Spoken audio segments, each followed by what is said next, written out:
আসসালামু আলাইকুম, সবাইকে স্বাগত জানাচ্ছি। প্রিয় শিক্ষার্থীরা, তোমরা বোর্ডে একটি প্রশ্ন দেখতে পাচ্ছ, লক্ষ্য করো। প্রশ্নটি এসেছে ময়মনসিংহ বিভাগ বোর্ডে 2025 সালে। লেখা আছে, দেখো, বলছে যে কোনো পাঁচটি শব্দের ব্যাস বাক্য সহ সমাস নির্ণয় করো। প্রথম যে শব্দটি আছে দেশান্তর, মনে রাখবে অন্তর্যুক্ত সকল শব্দ হয় নিত্য সমাস। নিত্য সমাস, ঠিক আছে, নিত্য সমাস হয়। আর শুধু তেপান্তরটা ছাড়া তেপান্তর দ্বিগু সমাস হয়। লক্ষ্য করবে, তাহলে এটা কি সমাস? এটা নিত্য সমাস। নিত্য সমাস, এটার ব্যাস বাক্য কি হবে? অন্তরের পরিবর্তে শুধু বসাবো অন্য, অন্তরের পরিবর্তে কি বসাবো? অন্য, বাকিটা ঠিক থাকবে। তাহলে দেশান্তরকে অন্য দেশ। কুসুম কোমল, লক্ষ্য রাখবে যখন একটা বস্তু এবং তার তুলনা থাকে। যেমন দেখো, হচ্ছে রক্ত লাল, রক্ত লাল। দেখো এই যে রক্ত, রক্তের বৈশিষ্ট্য কি লাল। যদি কোনো বস্তু এবং তার বৈশিষ্ট্য প্রকাশ পায়, তাহলে সেটা হবে কি? সেটা হবে উপমান কর্মধারয় সমাস। কি সমাস? উপমান, উপমান কর্মধারয়। লক্ষ্য করো, উপমান কর্মধারয়, উপমান কর্মধারয়। তাহলে এটার ব্যাস বাক্য কি হবে? কুসুম কমলের ন্যায়, বা কুসুমের ন্যায়, কুসুমের ন্যায় কমল, কুসুমের ন্যায় কমল হবে, কুসুমের ন্যায় কমল, যার বৈশিষ্ট্য তার ন্যায় হবে। ঠিক আছে, ওকে।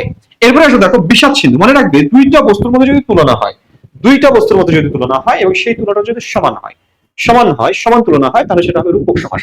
যেমন দেখো, বলছি ক্রোধা নল, ক্রোধা নল। লক্ষ্য করো, এখানে ক্রোধ আর এখানে অনল। অনল মানে কি? অনল মানে আগুন, অনল মানে আগুন, আর ক্রোধ মানে রাগ। দেখো আগুন যেমন সবকিছুকে ধ্বংস করে, রাগও তেমনি সবকিছুকে ধ্বংস করে ফেলে। এই দিক থেকে দুইটাকে সমান। একইভাবে দেখো বিষাদ সিন্ধু। বিষাদ মানে কি? দুঃখ। সিন্ধু মানে সমুদ্র। এই সমুদ্র, সমুদ্র যেমন বিশাল, দুঃখটাও এরকম বিশাল হয়, এই জন্য সেটাকে বলা হচ্ছে বিষাদ সিন্ধু। তাহলে এই দুইটার মধ্যে সমান তুলনা হচ্ছে, সেজন্য এটা কি? এটা হচ্ছে রূপক সমাস। রূপক সমাস। লক্ষ্য করো, রূপক সমাস। রূপক মানে কি? রূপক কর্মধারয়, রূপক কর্মধারয়, কর্মধারয়। এটার ব্যাস বাক্য কি হবে? বিষাদ, বিষাদ রূপ সিন্ধু, বিষাদ রূপ সিন্ধু। এরপরে আসো, পরে যে শব্দটি আছে যথারীতি। লক্ষ্য করবে, যথাযুক্ত যত শব্দ আছে সব শব্দ হয় অবৈভাব সমাস। মনে রাখবা, যথাযুক্ত যত শব্দ আছে সবগুলো হয় অবৈভাব সমাস। যথারীতি, যথাবিধি, যথা নিয়ম, ঠিক আছে, সবগুলো অবৈভাব সমাস হবে। তাহলে যথারীতি এটা কি? এটা হচ্ছে অব্যয়ীভাব সমাস, অব্যয়ীভাব সমাস। এটার ব্যাস বাক্য কি হবে? যথারীতি মানে কি? যথাকে যথা না লিখবো না, লিখবো কি?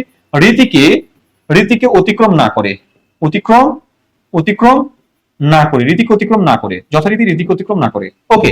এরপরে আসলে দুধে ভাতে। লক্ষ্য করো, দুধে ভাতে এই শব্দটাকে যদি আমরা দেখি, তাহলে শব্দটা কি? শব্দটা হচ্ছে দুধ আর কি? ভাত। লক্ষ্য করো, মূল শব্দ দুধ ভাত, কিন্তু এই দুধ শব্দের সাথে যুক্ত হয়েছে এই বিভক্তি, ভাত শব্দের সাথে যুক্ত হয়েছে এই বিভক্তি। তাহলে মূল শব্দের সাথে যদি বিভক্তি যুক্ত হয়, আমরা জানি সমস্ত পদে কখনো বিভক্তি থাকে না। দেখো সমস্ত পদে কোনো বিভক্তি নেই, এটা ছাড়া। যখন সমস্ত পদে বিভক্তি আসে, তখন সেটাকে বলা হয় অলুক সমাস। কি সমাস? অলুক সমাস। এবং দুইটা পদে, এই যে পূর্বপদ পরপদ দুইটা পদে যখন বিভক্তি থাকে, তখন সেটাকে বলা হয় অলুক দ্বন্দ্ব সমাস। ওকে, তাহলে এটা কোন সমাস হবে? এটা হবে অলুক দ্বন্দ্ব, অলুক দ্বন্দ্ব, অলুক দ্বন্দ্ব, অলুক দ্বন্দ্ব। এটার ব্যাস বাক্য কি হবে? ব্যাস বাক্য হবে দ্বন্দ্ব সমাসের মতো, দুধে ও ভাতে। এরপরে আসো, দেখো সলিল সমাধি। সলিল সমাধি কি? সলিল মানে হচ্ছে পানি, সমাধি মানে কবর। দেখো সলিল সমাধি বলতে এখানে কবরকে বোঝানো হচ্ছে, কবর মানে এই সমাধিটাকে বোঝানো হচ্ছে। তাহলে সলিল সমাধি বলতে কি? এই কবরটা কোথায়? সলিলে। অর্থাৎ পূর্বপদে স্থান যদি থাকে, লক্ষ্য করো, পরপদের প্রাধান্য মানে সেটা কি? তৎপুরুষ সমাস। পরপদের প্রাধান্য মানে সেটা কি? কর্মধারয় বা তৎপুরুষ সমাস। এবং ব্যাস বাক্যটা যদি বিভক্তি দিয়ে হয়, তাহলে সেটা কি হবে? সেটা হবে তৎপুরুষ সমাস, তৎপুরুষ সমাস হবে।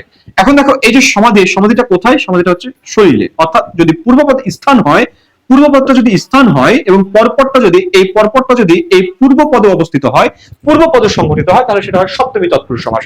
তাহলে এটাকে কি বলবো? এটাকে বলবো সপ্তমী তৎপুরুষ, সপ্তমী তৎপুরুষ। তাহলে এটা ব্যাস বাক্য কি হবে? ব্যাস বাক্য হবে সলিলের সমাধি, সলিলে, সলিলে সমাধি, অর্থাৎ পানিতে সমাধি আর কি, পানিতে সমাধি, শরীরের সমাধি, শরীর সমাধি।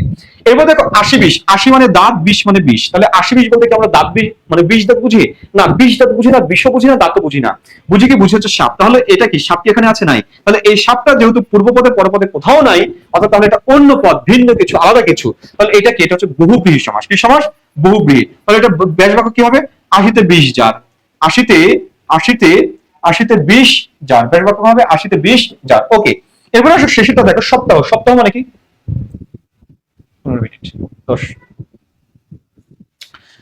পরেরটা দেখো সপ্তাহ। সপ্তাহটা কি হবে? সপ্তাহটা দেখো সপ্ত, সপ্ত মানে 7, অহ মানে দিন, অহ মানে কি? দিন। তাহলে এই 7 দিন, 7 দিন মানে সপ্তাহ মানে 7 দিন বোঝানো হচ্ছে। Okay fine. তাহলে এটাকে কি বলবো? পূর্বপদের সংখ্যা এবং পরপদ, যদি পরপদটাকে বোঝানো হয়, সপ্তাহ বলতে অহ মানে দিনকে বোঝায়, মানে এটা যদি সমষ্টি বোঝায়, যোগফল বোঝায়, 7 দিনের যোগফল সমান সপ্তাহ যেহেতু হচ্ছে, সুতরাং এটা কি সমাস? এটা হবে দ্বিগু সমাস। যোগফল হলে দ্বিগু সমাস। ওকে, তাহলে এটা ব্যাস বাক্য কি হবে? সপ্ত অহের, অহের, সপ্ত অহের সমাহার, সপ্ত অহের সমাহার। ধন্যবাদ সবাইকে। সবাই ভালো থাকবে, সুস্থ থাকবে। ক্লাসটি ভালো লাগলে অবশ্যই শেয়ার করবে, বন্ধুদেরকে মেনশন করবে। আল্লাহ হাফেজ। আসসালামু আলাইকুম।